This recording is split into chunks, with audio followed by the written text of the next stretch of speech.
Mercedes craignait de ne pas pouvoir faire le Grand Prix d'Autriche s'il y avait eu d'autres dégâts causés pendant la course sprint, un accrochage ou quoi. Lorsque vous crachez les deux voitures, ça va toujours rendre le week-end très difficile à partir de là. On a eu pas mal de dégâts sur les voitures, nous avons cassé les deux planchers, nous avons cassé les deux ailerons arrière, nous avons endommagé pas mal de suspensions sur la voiture de Lewis. Nous avons également endommagé l'aileron avant, et eu quelques dommages au châssis. Donc des dégâts qu'on peut surmonter mais pas réparer en un week-end. Ça signifiait reconstruire complètement la voiture d'Hamilton, et partir de zéro, ça signifiait également essayer de reconstruire un plancher sur les deux. Nous avions une pièce de rechange complète que nous pouvions installer, et nous devions tirer la meilleure partie des deux planchers crachés pour en construire un autre.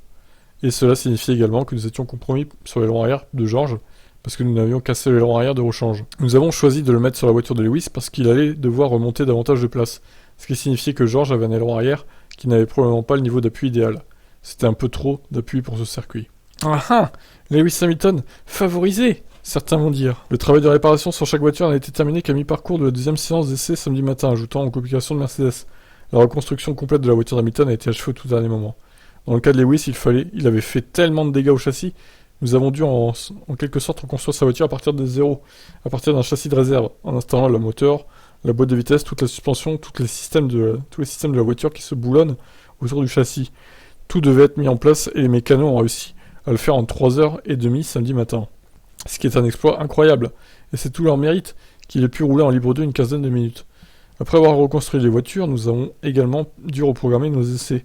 Vous avez très peu de temps en libre 2, et ça allait toujours être un compromis. Ensuite, après avoir finalement endommagé deux voitures aussi lourdement qu'on l'a fait vendredi, les pilotes étaient dans une position où si nous les endommagions dans le sprint, nous aurions pu être dans une position où nous ne pourrions pas courir dimanche. Donc tout cela doit être pris en compte et tout ça compromet le week-end. Ouais bah les gars, ne refaites pas ça, hein. Franchement, là, grosse boulette des deux pilotes, hein. Hamilton comme Russell de se cracher comme ça en qualif du vendredi. En plus, à 5 minutes d'intervalle, non mais j'hallucine, en Q3 en plus. LOL quoi, incroyable. À ne pas refaire de la saison, parce que là, on a frôlé la catastrophe, hein, je pense, chez Mercedes. Allez, ciao. Verstappen veut que Red Bull analyse en profondeur le week-end autrichien. Oh bah t'inquiète pas Max, c'est ce qu'ils vont faire je pense. Hein. Je pense que la deuxième place est acceptable, car pendant toute la course, nous avons été trop lents. Ferrari était simplement plus rapide normalement. On est bon avec les pneus, mais en Autriche, on a eu des problèmes. Après 2 tours, nous étions plus lents que prévu, et Ferrari était plus rapide que prévu. Les 8 derniers tours du sprint, ils étaient également rapides. Je pensais après le sprint que nous pouvions encore améliorer la voiture, mais ça n'a pas fonctionné. En fin de course, Charles a même eu un problème avec son accélérateur, mais nous n'étions que 2 ou 3 dixièmes plus rapides par tour. On doit comprendre ces problèmes de pneus, et nous analyserons tout. Cette course a été marquée par 3 dépassements autoritaires de Leclerc sur Verstappen. Le pilote Red Bull admet qu'il ne servait à rien de trop résister à son adversaire. Bien sûr, j'avais déjà réalisé dès le premier dépassement que nous étions trop lents. J'ai essayé de faire quelque chose, mais après quelques tours, quand tu vois que tu n'as aucune chance, alors tu laisses passer sans prendre trop de risques. J'aurais aussi dû me faire passer par Carlos sans son problème moteur, jusqu'au tour où il a abandonné. Je pensais que la 3ème place était le maximum, car les deux Ferrari étaient bien plus rapides. Nous avons eu de la chance de terminer deuxième. Ouais, carrément. Bah ouais, c'était la P3. Hein. Et du coup, si Carlos n'avait pas abandonné, Hamilton aurait fini 4. Pas de podium pour le pilote Mercedes. Mais bon, encore une fois, Ferrari, il faut travailler. Sur la fiabilité, c'est inacceptable d'avoir encore des problèmes en milieu de saison. Allez, ciao. Pérez relance l'idée de commissaire sportif permanent en F1. Il n'est pas contre le fait d'avoir 2 directeurs de course. Pour Pérez, donc, avoir 2 directeurs de course, c'est pas un problème. Selon moi, il faut encore donner du temps à nos nouveaux directeurs de course. Je suis prêt à travailler avec eux définitivement. Pour moi, la FIA ferait peut-être mieux de se pencher à nouveau sur l'idée d'avoir un collège de commissaires pro, permanent ou semi-permanent. Parce que ce sont eux qui rendent les décisions, pas les directeurs de course. À l'heure actuelle, nous avons des commissaires différents d'un week-end à l'autre, et ça, c'est pas bon. Comme vous le voyez, il y a beaucoup de désaccords en coulisses en ce moment. Même entre nous, les pilotes, nous ne savons pas ce qui sera le mieux. Certains ont peur que des commissaires permanents prennent un billet envers une équipe, un pilote. D'autres pensent que c'est la solution. En tout cas, il est important de continuer à travailler ensemble et de trouver des solutions. Ouais, je comprends son point de vue. Effectivement, ça serait peut-être mieux d'avoir des gens qui reviennent de course en course tout le temps, en fait. Des gens professionnels payés pour ça. Alors, effectivement, oui. Par contre, il ne faudrait pas qu'ils prennent un billet envers un pilote, quel qu'il soit d'ailleurs, qu'il n'y ait pas du favoritisme. Parce que là, du coup, ça serait inacceptable et ça serait honteux, quoi. Donc, ouais, compliqué, hein. Compliqué la situation encore. Je sais pas ce qui serait le mieux, en vrai. Faudrait tester à la limite. Il faudrait pas mettre qu'une seule personne, il faudrait en mettre 3 au moins. Comme ça, ils pourraient voter entre eux et puis prendre la décision ensemble. Pour les pénalités. Bon, vous en pensez quoi, vous? Ciao. Le directeur de Zandvoort promet de vrais fans de Verstappen à domicile. Et oui, c'était des faux fans, hein, du coup, en Autriche. Mais voilà. Là, en gros, il est en train de nous dire, vous inquiétez pas, Zandvoort, ça va bien se passer. Ce sera des gentils fans. Ce sera pas des faux fans méchants. Eh ben, écoutez, on verra ça. Et en même temps, j'espère qu'il a raison. Hein. Donc, Yann Lammers s'est qualifié de pathétique et très embarrassante l'attitude de l'armée orange à Spielberg. De quoi craindre des dérives à Zandvoort? Je pense que le vrai fan orange aimerait faire une déclaration pour montrer comment réagir. Donc je m'attends à rien de mal, au contraire. J'ai le sentiment que ce sera bien mieux, car tout le monde aura bien sûr un bon comportement. Je suis assez confiant que lorsque le Grand Prix des Pays-Bas arrivera, le public néerlandais souhaitera montrer comment nous recevons un septuple champion du monde et comment nous nous comportons les uns avec les autres. Ouais, mais il n'y a pas que par rapport à Hamilton, hein, il y a aussi ce qui s'est passé dans les tribunes avec les autres fans, du coup. Lammers a concédé que les agresseurs de Spielberg portaient des vêtements orange et soutenaient Verstappen, mais était catégorique sur le fait que vous ne pouvez pas les appeler des fans. Ah bon? Lorsque vous allez soutenir votre favori, dans ce cas Max, alors vous voulez vous comporter de manière à ce qu'il puisse être fier de vous. Là, c'était embarrassant. Villeneuve a également été dans ce sens. Lewis ne se bat même pas avec Max cette année. C'était vraiment embarrassant. Vous ne devriez jamais applaudir après un accident. Je ne comprends tout simplement pas cette mauvaise conduite. Les gens qui entrent sur un circuit sont censés être des fans de course. Quoi que vous pensiez à l'intérieur, de qui vous êtes fan, gardez-le pour vous dans ces instants-là. C'est déjà assez grave de penser comme ça. Alors le montrer en applaudissant des crashs, c'est la honte. Ok, eh ben on demande qu'à croire à Yann Lammers, hein, en tout cas, en espérant que tout se passe bien évidemment aux Pays-Bas. Je vous laisse commenter. Ciao. Berger n'est pas surpris de la grogne contre Wittich en F1. L'Autrichien connaît les faiblesses du directeur de course. Ah, bah faut le virer lui alors. Faut garder Freitas. Je suis pas surpris des discussions qui ont lieu actuellement en Formule 1, disons-le. Ainsi, je connais les forces de Niels, mais aussi ses faiblesses. A déclaré Berger, qui connaît bien Wittich, ancien directeur de course du DTM dont Berger est président. Wittich avait terminé sa carrière en DTM par un scandale après un accrochage ayant joué le titre. Tiens, ça me rappelle quelque chose. C'était pas un accrochage, mais... L'ancien président de la F1, Bernie Ecclestone, se range évidemment du côté des pilotes. En particulier ceux qui regrettent Whiting. Vettel, Alonso et Hamilton savent exactement ce qui est en jeu. Depuis la mort de Charlie, les officiels se sont ridiculisés. Mais Charlie a aussi laissé un vide que personne ne pourra jamais combler, même de loin. Il connaissait parfaitement les pilotes et les patrons d'équipe et savait exactement comment les traiter. L'ancien PDG de la F1 pense qu'une solution serait de promouvoir Herbie Blash, qui fut le bras droit de Whiting pendant de nombreuses années. Les pilotes l'accepteraient, tout comme ils ont accepté Charlie. Ecclestone juge cependant que la résolution du problème actuel est la responsabilité de Mohamed Ben Sulayem, nouveau président de la FIA. Il doit envoyer des signaux clairs maintenant, car cette confrontation avec les pilotes ne peut pas durer plus longtemps. Pour une fois je suis d'accord avec Bernie les gars. Incroyable. Hein. Il faut mettre Bernie en commissaire de course. En directeur de course. Non, je rigole. Peut-être pas abuser non plus. Hein. Ouais, bon, le Wittich, c'est lui qui a poussé pour qu'on retire les bijoux et les piercings. Au final, Hamilton a cédé, il n'y a plus son piercing sur le nez. Donc, il a fini par céder, Lewis. Donc, Niels démission. Hein. Va rejoindre Masi, au pire, en Australie. Allez, ciao. Mick Schumacher admet qu'il y avait des tensions avec Steiner, mais l'Allemand estime qu'elles étaient normales. Bah, d'un côté, ça aurait peut-être fait du bien qu'il y ait des tensions. Oui, il y avait des tensions, c'est normal, nous voulons tous marquer des points, je pense que ça fait partie de la frustration, je la comprends. Évidemment, avec des incidents comme ceux de Jeddah où la voiture était cassée, ça nous coûte beaucoup d'argent, et je comprends. Je comprends ça, mais c'est aussi quelque chose qui nous motive. Je ne dirais pas que ça nous déchire, au contraire, ça nous rapproche, et ça nous pousse à marquer plus de points. Outre Jeddah, Schumacher connaissait un autre gros accident lors du Grand Prix de Monaco. Et l'Allemand admet qu'il ne s'attendait pas à ce que ce crash soit aussi coûteux pour Haas. J'ai été surpris à Monaco car je pensais que c'était un de mes plus petits accidents. C'était probablement à cause de l'angle et de la structure du crash, mais je pense que celui de Jeddah était plus important en termes d'impact. Mais tout ça appartient désormais au passé, et a contribué à faire de moi la personne que je suis aujourd'hui. Bien sûr, vous essayez d'aller de l'avant, mais pas d'oublier. C'est ce que vous permet d'apprendre. Ouais, bah écoutez, il est sur une belle série, Mick Schumacher, maintenant, il faut que ça continue comme ça, et qu'il ne reparte pas surtout dans cette travers. Grand Prix de France, bon ça va, il n'y a pas trop de murs à proximité. Ça devrait aller bien. Alors pour As, je ne sais pas si ça va aller bien parce que le circuit est quand même assez atypique, très rapide avec de grandes courbes. Je ne suis pas sûr que la As apprécie trop pour le coup. Quant à la Hongrie, bah, ça va peut-être mieux convenir à la As qui est la Hongrie, donc un peu plus proche que du circuit d'Autriche, que le Grand Prix de France pour le coup, qui est clairement différent. Donc on verra.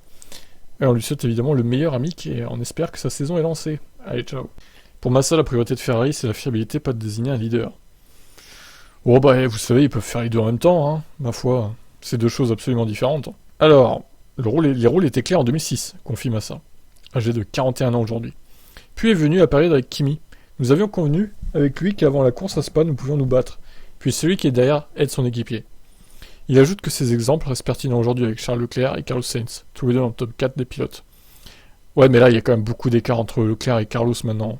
Ils arrêtent pas de se... Enfin, ils se bouffent plus trop de points en vrai, parce que Charles est quand même bien devant. Hormis l'accident de Silverstone où Charles aurait dû gagner, clairement, il est devant Carlos, hein, Leclerc, on peut le dire, au niveau perf. Hein. Je ne sais pas quelle est la situation actuelle, mais pour le moment, pour Ferrari, la fiabilité devrait être une priorité absolue. Ils doivent d'abord régler ce problème avant d'attribuer un leader à l'équipe. Peut-être que la prochaine fois, ce sera Leclerc qui sera absent à l'arrivée et Sainz gagnera. Oh putain, si ça arrive là, ils ont plus qu'à se pendre chez Ferrari. Imaginez Sainz gagne devant Verstappen par exemple. Alors ok, c'est bien, Sainz reprend des points avec Verstappen, mais Sainz il a tellement de retard sur Verstappen. Et Leclerc du coup il perdrait des points sur Verstappen. Oh là là, le cauchemar est total là. En fait, c'est le truc insoluble quoi. Il est donc trop tôt pour attribuer ses rôles car même Maranello ils ne savent pas qui atteindra la ligne d'arrivée lors de la prochaine course. Bah, ou alors, faut essayer de faire course par course. Quand ils voient que un pilote est plus rapide que l'autre, bah, on met en place une consigne d'équipe quoi qu'il arrive, quoi, en fait. Mais ça serait un peu dégueulasse pour Leclerc, parce que lui, du coup, il est plus à jouer le championnat quand même. Ah, c'est compliqué, j'avoue, j'aimerais pas être à la place de Ferrari. La bonne nouvelle pour Ferrari, c'est que des circuits favorables se profilent désormais. Red Bull et Ferrari sont à égalité. C'est agréable à voir, car ce sont deux voitures avec deux philosophies différentes. Maintenant, la plus élevée est avec Ferrari et la vitesse élevée est avec Red Bull. Je vois clairement le Paul Ricard comme un circuit Ferrari, malgré les deux lignes droites. Je vois aussi la Hongrie comme un circuit Ferrari, mais ensuite, on va à Spa où Red Bull devrait être très forte. Et parlons de Monza aussi. Ferrari voudra tout faire pour gagner à Monza. Je suis sûr ils vont même changer le moteur à Spa, et quitte à se prendre des pénalités pour avoir un bon moteur à Monza. Imaginez le double abandon à Monza pour cause de fiabilité. Ah, ils voudront pas ça. Ils voudront pas ça. Là, ce sera un énorme coup dur pour Ferrari. Et la presse italienne s'acharnerait encore sur eux. Bon, écoutez, on verra ce que ça donne, hein. Tout ça. En tout cas, la presse italienne veut que Ferrari mette Leclerc en P1. Ça, on l'a vu hier, donc à voir ce qu'ils vont faire. Wolff dénonce les terribles injures racistes et sexistes. Le directeur de Mercedes aborde leurs conséquences. J'étais sujet à l'antisémitisme à Vienne. Je n'étais pas juif, mais mon meilleur ami l'était. Je vivais avec sa famille. Et je sais ce que c'est d'entrer dans une synagogue, c'est une atteinte de subir des insultes antisémites. Génial. C'est tout simplement terrible. Je pense que la situation a évolué au fil du temps. Il était en quelque sorte entendu qu'il fallait accepter de souffrir un peu si quelqu'un faisait un commentaire sexiste ou quelque chose qui était simplement décrit comme des plaisanteries. Mais aujourd'hui, ce n'est plus le cas. Les gens se sentent vraiment blessés ou discriminés. C'est pourquoi nous devons être plus conscients de ça. Beaucoup d'attaques sont souvent faites sous couvert d'humour, et les personnes effectuant ces attaques se plaignent souvent de ne plus pouvoir plaisanter. C'est vrai ça. Wolff révèle que sa femme, Suzy, l'a beaucoup éduqué à ce sujet afin de repérer les choses qui, même sous couvert de blagues, ne passent plus. Et oui, l'humour n'excuse pas tout, on va dire. On a grandi avec ces plaisanteries. Combien de photos me sont encore envoyées avec ce ton? Mais j'ai le parfait professeur à la maison. Suzy voit ça et dit que c'était considéré drôle comme il y a 10 ans parce que tout le monde s'en fichait. Mais elle me dit, pour elle, c'est limite, ou c'est trop.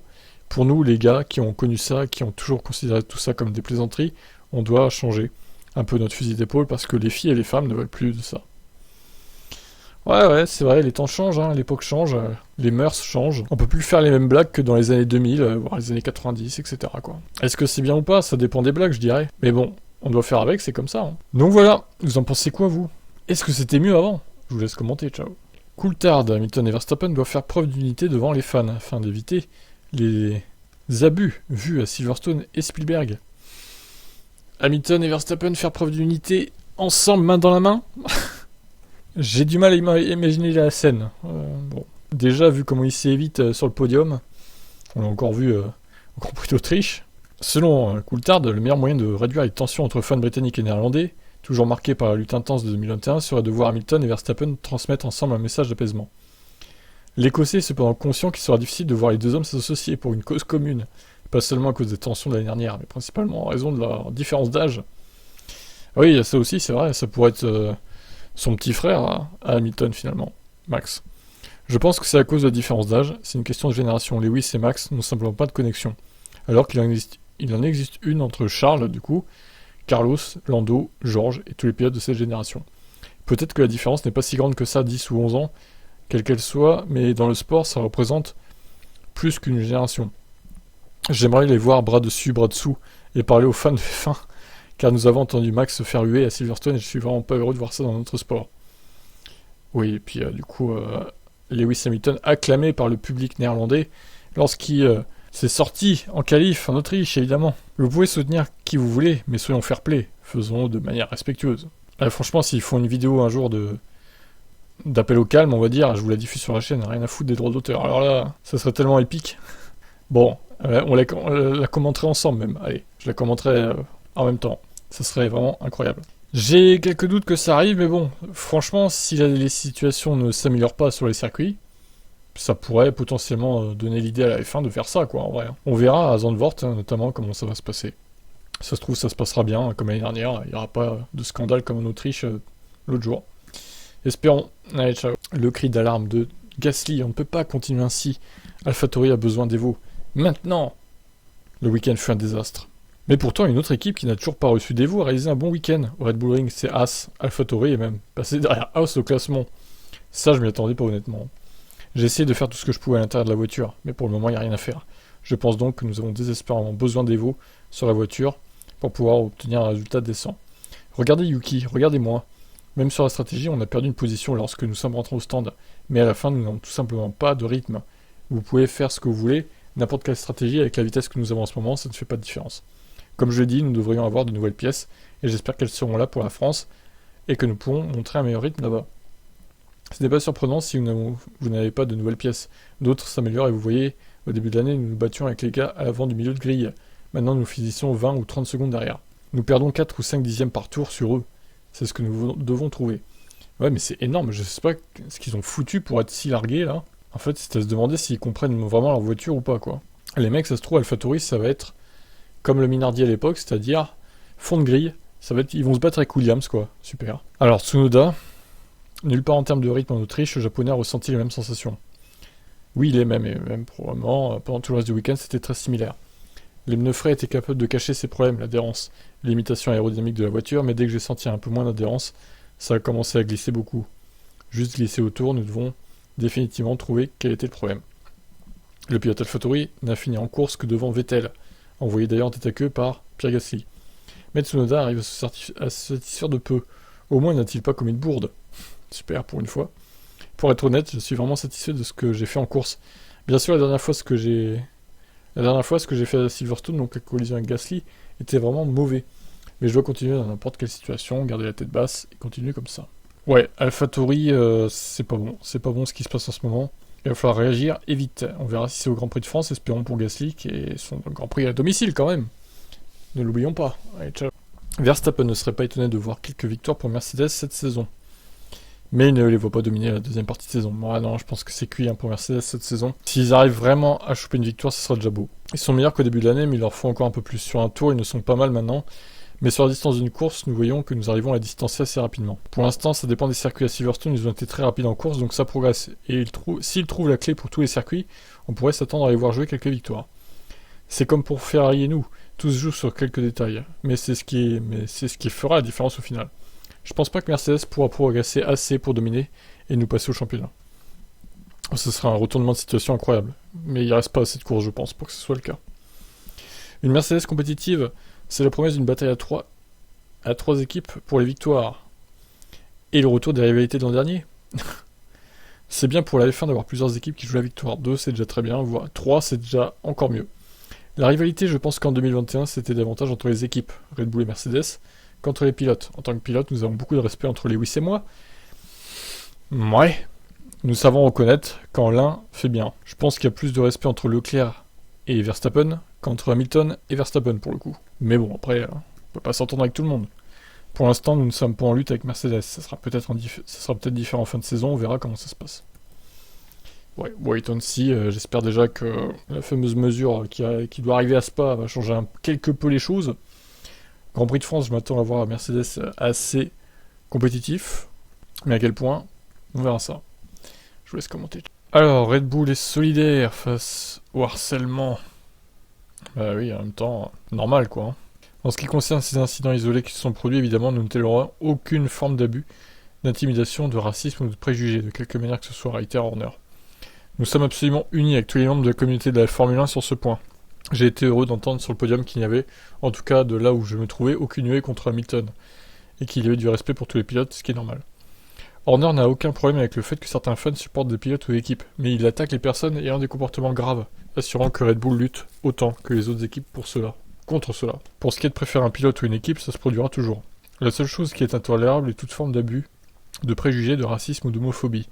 Tout ça n'a pas sa place dans ce sport. Et nous sommes absolument solidaires de nos collègues dans la voie des stands pour dire que ça n'a pas sa place. Selon le Britannique, c'est le résultat d'un public renouvelé et de fans qui ne sont pas forcément issus de la F1 et du sport auto. Vous voyez, dans d'autres sports, au fur et à mesure que la popularité de la F1 a augmenté, le soutien des fans est polarisé. Et vous voyez cela dans d'autres sports. On le voit lorsque des foules records assistent aux courses et que de nouveaux publics découvrent le sport. Nous battons des records à chaque Grand Prix auquel nous participons. Avec autant de nouveaux fans qui arrivent dans le sport, il y aura toujours des héros et des méchants d'un circuit à l'autre. Ouais, mais c'est clair, hein, je pense que l'explosion de la F1 niveau popularité, ça n'a pas aidé. Et ça a attiré des gens, on va dire, toxiques, quoi. Malheureusement. Donc voilà. Maintenant, espérons que ça se passe bien pour les autres Grands Prix de la saison, notamment à Zandvoort. Allez, ciao. Avant de rouler en Libre 1, Schwartzman a fait 130 tours de test avec Ferrari en piste au Mugello. Alors, Schwartzman est russe, pour le coup, et il a quand même roulé en F1, incroyable. Ah mais oui, c'est vrai qu'il conduit sous une licence israélienne. La petite arnaque, effectivement. Ce test a marqué une autre journée de préparation pour Schwartzman, qui devrait conduire la Ferrari de 2022 lors de 2 séances d'essais libres cette saison dans le cadre de la nouvelle règle, visant à faire rouler davantage de jeunes pilotes. Ferrari indique qu'après quelques travaux de réglage initiaux, la journée de Schwartzman consistait à rouler avec différents niveaux de carburant qui simulaient à la fois les qualifs et la course. L'équipe déclare que ça lui a permis d'évaluer sur piste les mêmes conditions avec lesquelles il travaille régulièrement sur simulateur. La journée était très utile pour Robert, car il doit participer à au moins 2 séances d'essais libres cette saison, conformément à la réglementation. C'était aussi une formation précieuse pour les autres membres du personnel de la Scuderia. L'équipe travaillant Maranello aujourd'hui était composée d'un mélange de mécanos et d'ingénieurs très expérimentés, travaillant aux côtés de jeunes s'entraînant à Maranello avec actuellement une expérience limitée en piste. Schwartzman n'a pas de baquet de course à temps plein en 2022, ayant passé les 2 dernières saisons à courir en Formule 2. Donc voilà, alors il va faire les essais libres, mais quand ça, c'est la question. On ne sait pas. Affaire à suivre. Ciao ciao. Steiner, imaginez où serait As avec des évolutions. Je dis toujours que les évolutions sont surestimées. Bah alors si elles sont surestimées, peut-être que ça changera rien pour vous du coup, Gunther. Pouvez-vous imaginer si nous avions des améliorations où nous en serions? Je dis toujours que les évolutions sont surestimées à mon avis, et nous en apporterons en Hongrie, j'espère qu'elles fonctionneront comme elles le devraient, mais je ne suis pas toujours ce que font les autres. Il faut suivre son propre chemin. Nous avons décidé à Barcelone de ne rien apporter parce que c'était pas assez bien. Nous avons développé davantage et j'espère que lorsque nous les amènerons en Hongrie, elles fonctionneront très bien. Steiner ajoute qu'il a maintenant une chance que son équipe puisse se battre pour des points à chaque course. Oh, t'enflamme pas trop, Gunther, quand même. Hein. C'est en dents de scie, hein, les performances de Haas en ce moment, quand même. Hein. C'est très bien pour l'équipe. Nous ne pensions pas que nous finirions aussi fort en Autriche. Nous savions que nous serions bien, mais aussi fortement, non. C'est très bien, surtout après Silverstone, des points au sprint, et encore des points dimanche, c'est fantastique. La performance à Spielberg était particulièrement bonne pour nous, ce qui était bien sûr un peu inattendu. Pour être honnête, je pense que nous pouvons marquer des points à chaque course, et encore plus avec nos Evo à venir, à la fin du mois. Ouais, peut-être après, les autres ils vont pas s'endormir, McLaren va revenir, c'est sûr. Donc, bon, vous enflammez pas trop chez As quand même. Rien ne garantit que vous marquerez des points à chaque course. Hein. Après, évidemment, on leur souhaite, hein, mais bon, j'y crois pas trop. Allez, je vous laisse réagir, ciao.